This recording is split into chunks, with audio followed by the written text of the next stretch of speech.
दोस्तों नमस्कार, राजेंद्र कछावा का प्रणाम, जय श्री कृष्णा। पिछली चर्चा पानी की चल रही थी, अब आगे भी पानी की चलेगी। ये चर्चा कोई छोटी नहीं है, बहुत बड़ी है। इसको जितना ब्रीफ में समझेंगे उतना हमारे लिए बहुत अच्छा है। सवाल ये है दोस्तों, आज तक पानी इतिहास में हमें मिला कैसे? इसका प्राकृतिक स्रोत क्या है? पानी आता कैसे है, मिलता कैसे है? तो आप कहोगे जमीन में है। दूसरा आंसर, वर्षा ऋतु के द्वारा पानी हमें मिलता है। कभी आपने सोचा कि जो वर्षा का जो पानी है वो कैसा है? क्या वो सीधे पीने लायक है? नहीं। वर्षा ऋतु का पानी डिस्टिल वाटर है, जीरो टीडीएस, नो मिनरल्स। हम सीधा नहीं पी सकते, कच्चा पानी, पार्लर पानी। लेकिन जब वो पानी जमीन को मिलता है, जमीनी तत्वों को जब अपने में घोलता है, लवणस को अपने में घोलता है, मिनरल्स को अपने में घोलता है, तो उसका टीडीएस बढ़ता है। टीडीएस यानी टोटल डिसॉल्व सॉलिड, यानी कि वो लवण जो पानी में घुलते हैं। और ये पानी का स्वभाव है कि जमीन या जिससे भी वो मिलता है उसको अपने में घोल लेता है, क्योंकि वो भूखा है, प्यासा है, टीडीएस लेस है, कुछ खाली है, डिस्टिल है। जब उसको मिलता है जमीन, तो जमीन के लवणों को घोलने के बाद में उसका स्वभाव तय होता है कि पानी कैसा होगा।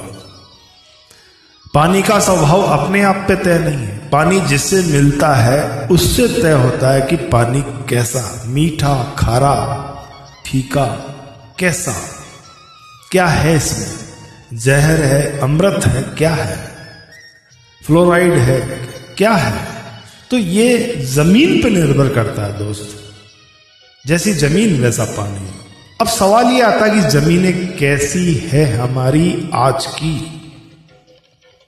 शहरों में रहते हैं तो शहरों की जमीन सारी केमिकल की हो चुकी है। गांवों में जाते हैं तो खेतों में भरमार यूरिया केमिकल डला, पेस्टिसाइड डला हुआ है। जब बारिश खेतों पे पड़ेगी या शहरों पे पड़ेगी या इंडस्ट्रियल एरिया पे पड़ेगी, तो नालों में कैसा पानी आपके घरों से निकल के जाएगा, या इंडस्ट्रियल से कैसा पानी उससे जुड़ेगा, या खेतों में गिरने के बाद में कौन सा केमिकल उस पानी में मिक्स होगा। और वो मिक्स हुआ हुआ पानी कुछ तो जमीन में चला जाता है, कुछ बह के झीलों और लेक में चला जाता है, और वही पानी लेक वाला प्रोसेस होके हमारे पास पीने के लिए आता है।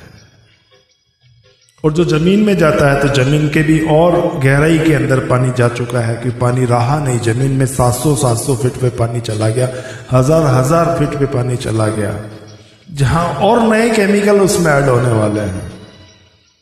तो दोस्त, ये जो पानी जो हाई टीडीएस का जो हो जाता है, या विषैला हो जाता है, या केमिकल युक्त हो जाता है, जो सीधे पानी हम शरीर में नहीं डाल सकते ना, क्योंकि एक टीडीएस की लिमिट है हमारी लेने की ना।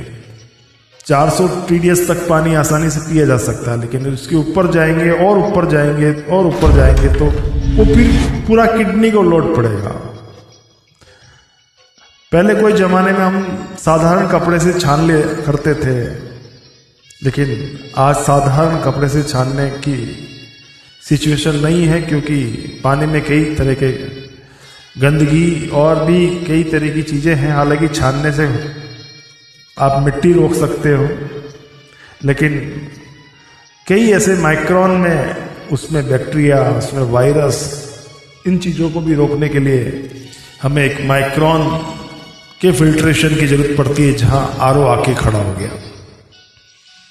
अब आरओ ने क्या किया? आरओ को एक ही ऑर्डर है कि बड़े मिनरल्स, बड़े हार्डनर्स, बड़े लवणस को बाहर रखा जाए, और वो जो छोटा साइज है उसको अंदर जाने दिया जाए। हमारी किडनी भी मेम्ब्रेन का काम करती है, लेकिन किडनी को ये पता है कौन सा कैल्शियम है, कौन सा मैग्नीशियम है, कौन सा फ्लोराइड है, कौन सा क्या है, किसको जाना देना है, किसको नहीं जाना देना। लेकिन मेम्ब्रेन को पता नहीं है, सिर्फ बड़ा साइज बाहर, छोटा अंदर। अब छोटे में सारा एसिडिक प्रॉपर्टी अंदर जाती है और एल्कलाइन प्रॉपर्टी सारी वेस्टेज फॉर्म में बाहर निकल जाती है। जो जीवन है वो बाहर निकल गया और जो जीवन नहीं है वो आपके पीने में आ रहा है।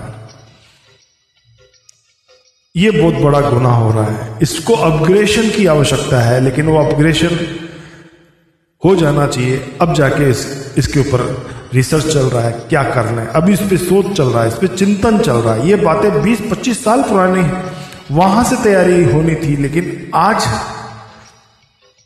लेकिन इतने लंबे समय तक ये पानी पी के आपकी बॉडी की हड्डियां, आपका मैग्नीशियम गायब हो चुका है और अनेक लोगों की बीमारी होने का कारण ये पानी है दोस्तों। और ये आप समझ सकते हैं, ये आपका खुद का आपका निजी सवाल है, निजी जवाब है, निजी आवश्यकता है, आपका अपना है, किसी और का नहीं है। यहां कोई मार्केटिंग की बात नहीं कर रहा हूं मैं, ये आप शोध करें, ये आपका अपना सब्जेक्ट है और मैं आपको सहयोग देता हूं आपके शोध में। आप विचार तो कीजिए। तो दोस्तों